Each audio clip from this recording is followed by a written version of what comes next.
HYROX is a very intriguing sport as it combines 8 kilometers of running, which is obviously very aerobic by nature, with 3 to 5 minute bursts of high energy power output. What makes it even more intriguing is the variety of athletes competing. Some are experienced CrossFit athletes with a lot of strength training under their belt, but others are coming more from the endurance world and probably never touched a barbell in their life. In this video, I will explain some of the basic principles of strength training, or better said, resistance training, and how to apply them to HYROX fitness racing. I will give you actionable tips based on your training background, whether you're coming more from the CrossFit functional fitness world or from the endurance world. This video will be packed with new insights that I think will benefit you as a coach, athlete, or just someone who's interested in fitness. All right, let's dive straight into it.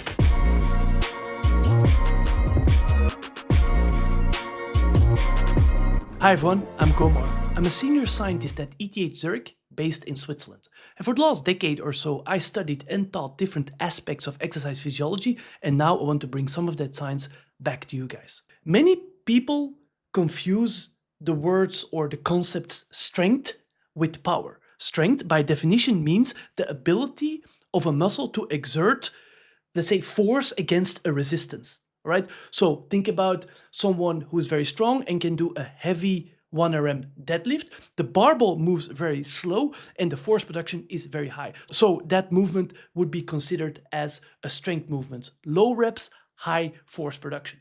But then you also have power, and that's obviously much more, let's say, in the realm of HYROX and also CrossFit. And that would be the ability to perform work in a short amount of time.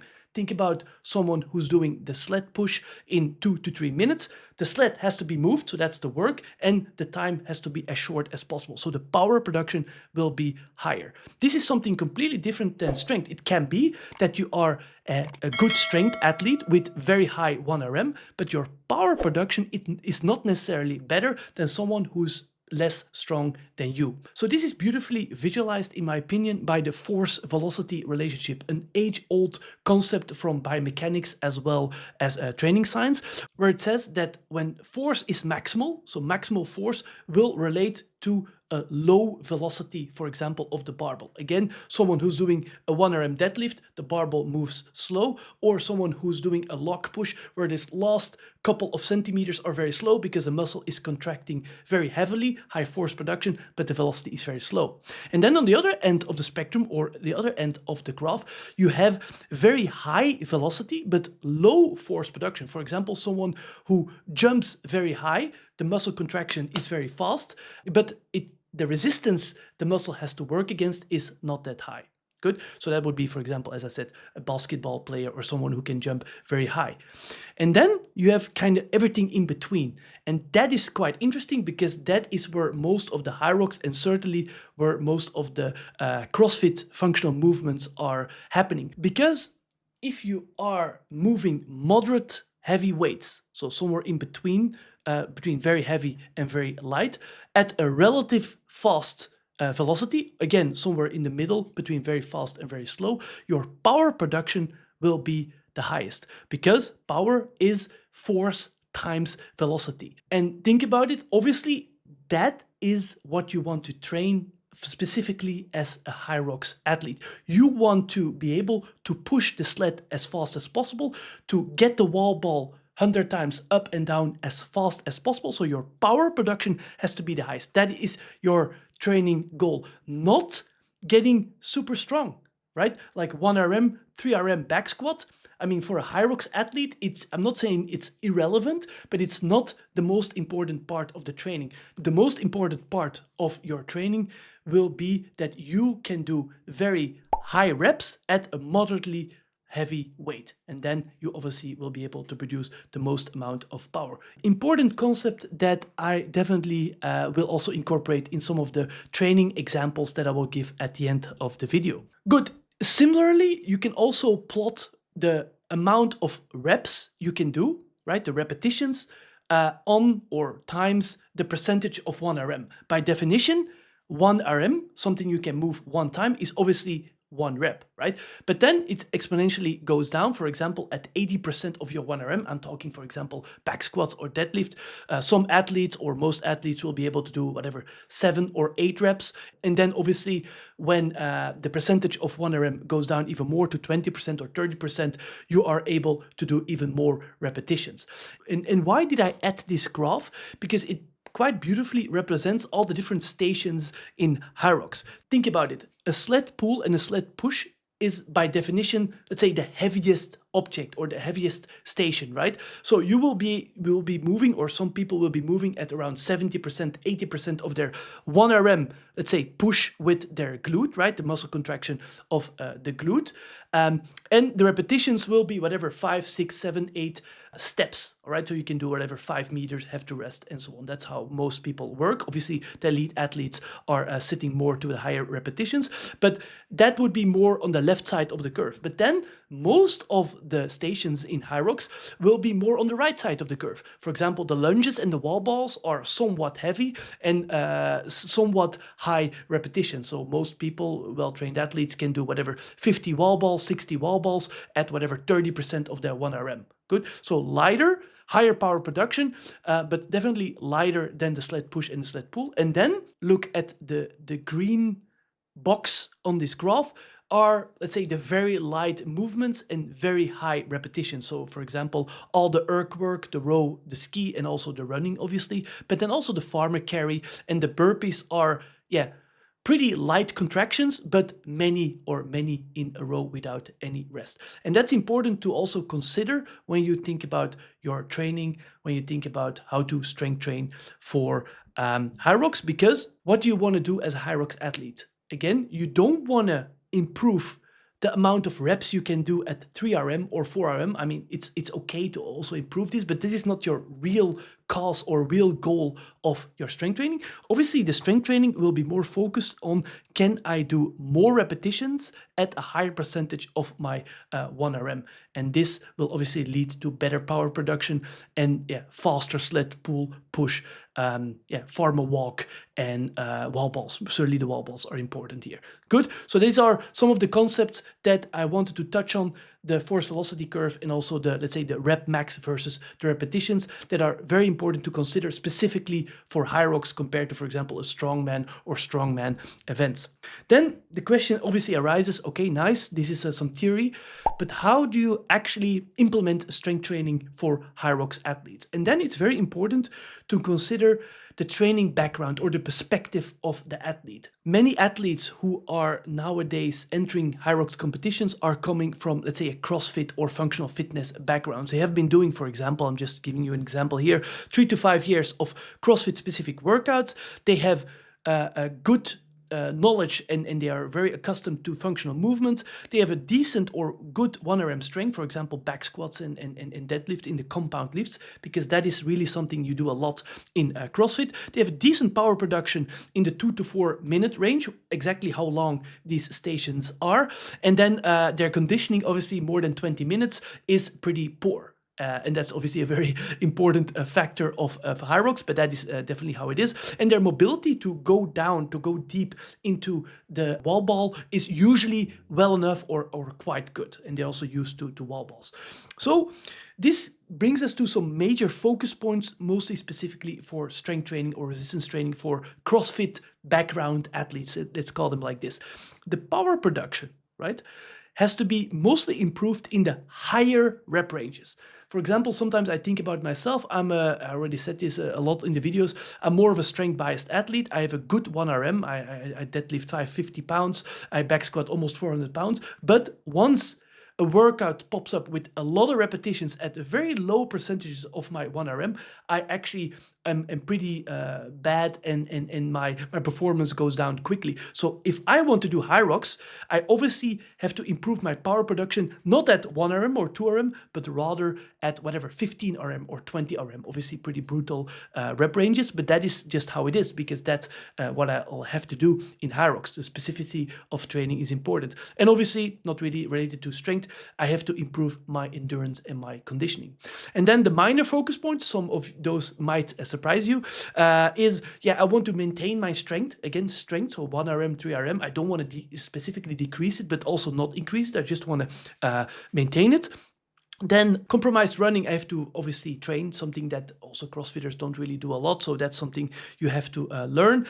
And maybe some interesting one, I think you have to reduce your upper body strength or upper body muscle mass, not strength, but upper body muscle mass. If you're really good at bench pressing and you have massive pecs, these will not help you in HYROX at all, because it's really a lower body sport. One of the criticisms I sometimes have on HYROX. And then avoid the interference. So if you can train, let's say, strength and endurance on different days, I definitely would do it, because it will only improve your training. So these are major and minor focus points, which will assemble into a HYROX training plan. Again, for a former CrossFit athlete, this is just one example for one athlete. Obviously you can change it around, but this is just to give you some basic concepts. So for example, on Monday, look at the yellow boxes here. You want to do high reps. I call this resistance training, where you do supersets of, for example, alternating lunges, 12 to 15 reps of alternating lunges at not super high weight. And they go straight into, for example, pretty brutal 15 goblet squats, but cyclist, where you elevate the heels. All right. So you really target in a superset very high reps, one muscle group or one part of the muscle group, which is the quads. All right. So that would be a very good high rep resistance training part, where you don't really do compound lifts. I think that's a bit too whole body, but rather do kind of accessory lifts to hit one muscle group. Then on Tuesday, you're going to have to run, as well as on Friday, for example, on intervals, and on Sunday. I'm not going to talk too much about conditioning here, but I think you'll have to do at least 3 to even 4 days of running if you want to be anywhat decent in HYROX as a CrossFit athlete. So that's important to consider, and also it will cause quite some muscle fatigue. And then let's talk again about more, let's say, resistance specific exercises. On Wednesday, just look at Wednesday, I call this functional conditioning. You're gonna have to do some longer workouts than you're used to as a CrossFit athlete, right? For example, 4 rounds of 500 meter row, 30 wall balls, and 50 broad jumps at RPE 7, so at your threshold, is a very good way to also get better at HYROX specific conditioning, right? I only do this once a week because I think it's enough. The athlete is already used to this, let's say, functional movements specifically. And then on Saturday, that's the only one or the only day where you do, again, some specific resistance training. And there I would focus a lot on the sleds, because I think, and also from my own experience, the sleds is the only functional movement that is really heavy and where you need a lot of power production as a CrossFit athlete. And also, most of the CrossFit athletes are not really used to pushing heavyweight sleds. I mean, they sometimes do it, but it's not core part of their training. So you can do, again, a superset, really nice one, I think, of, for example, 30 meters of heavy sled push, so 200 kilograms of the pro weight, so very heavy, and then go straight into a lighter sled push. And then you can do different variations. Again, a superset. Why? Because you want to fatigue the muscle as much as possible in pretty high rep ranges. Good, you can do the same with pulls and so on. So this would be more specific resistance training. Again, targeting the high reps, but using some important, I think, station, which are the sleds. Good. So this is just some general overview on how you can structure your training weekly, and obviously monthly and yearly. We have to talk about that in another video. Good. Let's also talk about another perspective. Definitely the endurance athlete. That's why I think HYROX is quite interesting, because you really have these different breeds of athletes who coming into the same sport, right? Which also have a very specific goal. And obviously the endurance athletes, let's say he has 3 to 5 years or more even experience. Functional movements, not accustomed to. Pretty much never has done any wall balls, any sled pushes, and so on. So that's an important factor to consider as a coach, as an athlete. Their 1 RM strength is pretty low, never has done any back squats and so on. Power production in the 2 to 4 minutes is pretty poor, never really trained this, but And that's the big benefit. Their conditioning, their FTP power, their VO2 max is very high, right? So I would call it even great. And their mobility, importantly, is pretty poor. You can see this a lot, I think, in HYROX. When someone is coming from the endurance background, their wall balls are definitely not very efficient. And that's an important factor to consider also in your training if you're coming from the endurance world. Good. So again, major and minor focus points. The major focus point, in my opinion, is power production, not in the super high rep ranges, but more in the moderate to lower rep ranges. So really more navigating towards strength training in these athletes, because for them, their 1 RM strength as well as their 5 to 10 RM strength is probably too low to even move the sled. Right? So if you cannot do that, you definitely have to navigate more towards the strength training as an endurance athlete. And then all functional movements, you definitely need a lot of functional movements to be included in your training. And then a minor focus point is inevitably you will gain some muscle mass. This will not necessarily decrease your endurance performance, but just this is what will happen. It's also good to produce more force on the sled, for example. You want to maintain your endurance, if possible, even increase it, but definitely maintain it. Compromised running has to be trained, and the compound lifts. I think here for endurance type athletes, compound lifts can be very beneficial, much more beneficial, for example, than for HYROX background athletes. So how does a training plan look like? Just a general overview with a similar structure than I just talked about. On Monday, you will do also supersets, but I would argue you're going to go for lower rep ranges with higher weights, again, to get the athlete stronger per se. For example, again, lunges, but only 8 or 6 heavy at 70% into 8 cyclist goblet squat, but again, heavier weights. Obviously, the athlete has to be accustomed for a couple of weeks to this training, but that would be a good, let's say, midway point of training. And then you can do some deadlifts, some compound lifts, because I think it's very useful for developing lower body strength in these athletes. And again, you don't have to really do that as a CrossFit athlete. Then on Tuesday as well as on Friday, you're going to do some running. Again, it depends on which time of the season, but I would say that would be a good ratio, 2 to maybe 3 times of running.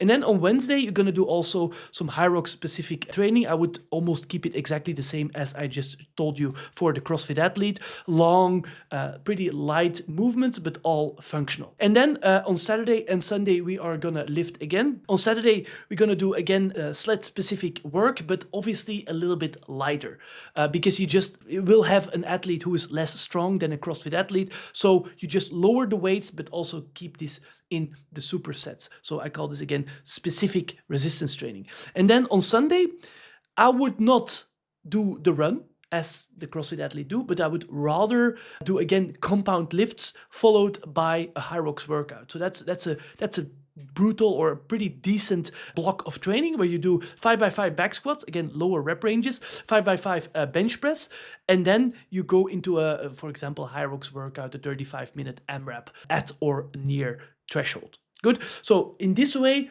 the athlete has a very nice balance between HYROX training, strength training, and also running. And I think it will definitely benefit his overall training and capacity in HYROX. Good, this might all seem a little bit too much theory for you, and maybe you are interested in actually trying this out yourself.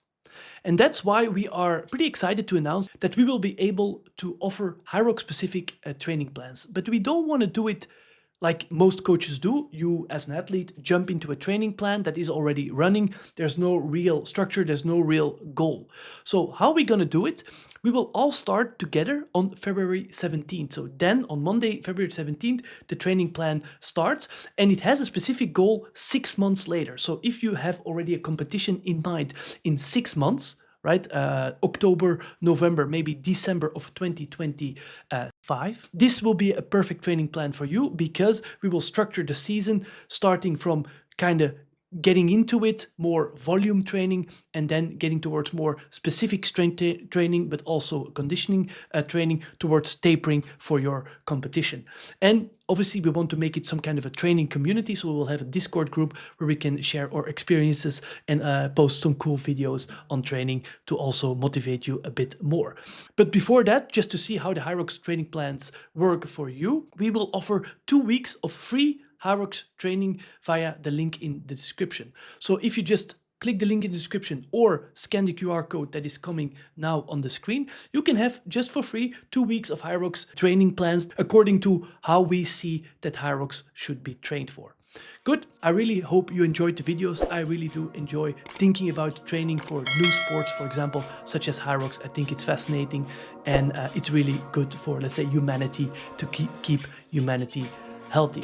If you are interested in understanding more fundamentally what the differences are between HYROX and CrossFit, simply click the video that is popping up right now. See you in the next one. Ciao.